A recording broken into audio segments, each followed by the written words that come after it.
Childhood obesity rates are still on the rise, and so are the health problems associated with more weight.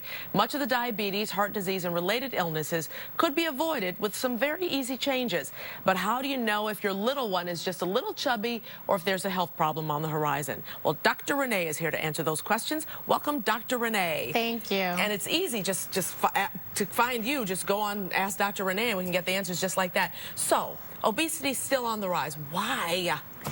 Unfortunately, children do not exercise anymore. They're on their computers, the iPads, telephones, iPhones, exactly. Yeah. And then, unfortunately, here in Chicago, as you know, we have a problem. They can't get outside. Polar vortex. Yeah. Yeah, exactly. Exactly. So what do you do? What do you tell your kids? You know, get off. I mean, they don't like getting off their technology. I think you just need to limit the time. Okay. So, you know, everyone, can watch TV. Everyone can play the whatever game system, but you need to just limit the time. And then the new game systems, you have the Wii and the Connect that actually use your body. Yeah, exactly. And they have shown that you can lose great amounts of weight with that. There's physical therapy places that are using that for their patients. I mean, they really do give you a workout. So you just altered a little bit. Yes. Tell them to. Now, we also say, eat your vegetables, eat this, that, and the other. Is food the real problem, or is it the lack of exercise? It's a combination of both. Okay. I say that 80% is food and 20% is exercise to keep you healthy.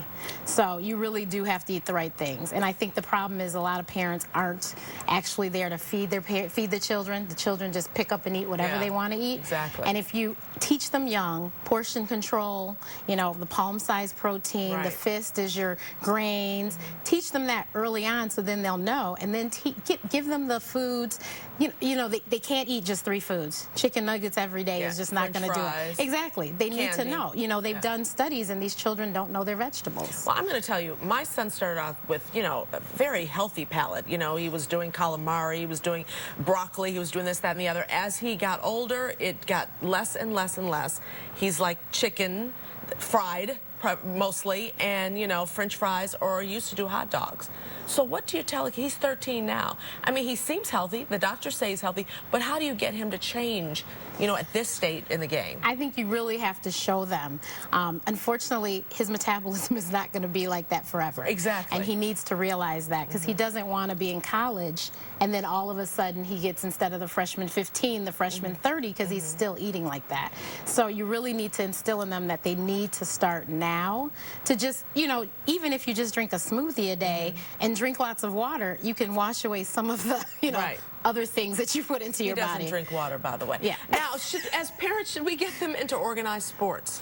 I think organized sports are great, but I will tell you that I personally am not an athlete and never have been. So organized sports wasn't the thing for me. But dance class? Yes. And even if it's not a class, just dance for 30 minutes by yourself if you want to, So organized sports, I think, is a great way because they do work out the kids a lot. Now, you talk about limiting their time on these little gadgets. What is your perfect time? Well, they need to have 60 minutes of exercise a day. So however you can incorporate that between homework and school, and then, to give them maybe, an hour on their iPad. Right. Yeah. Why are a lot of the schools, public schools, are getting rid of phys ed and things like that? Why do they think that that's not important? I don't think they think it's not important. I think they just don't want to pay the teacher, unfortunately, which is that's really a problem with, our schools just don't have the money. Right. And so since we can't rely on gym class anymore, they really need to make sure that the kids get exercise in some form or fashion. Right. Even walking. And, Chicago's a walking city. Right. New York's a walking city. These places that walking is popular, even if the kids can walk 30 minutes a day would be better than sitting on the couch after school and not getting any exercise. How has the First Lady's initiative, Let's Move, changed things, or is it changing things?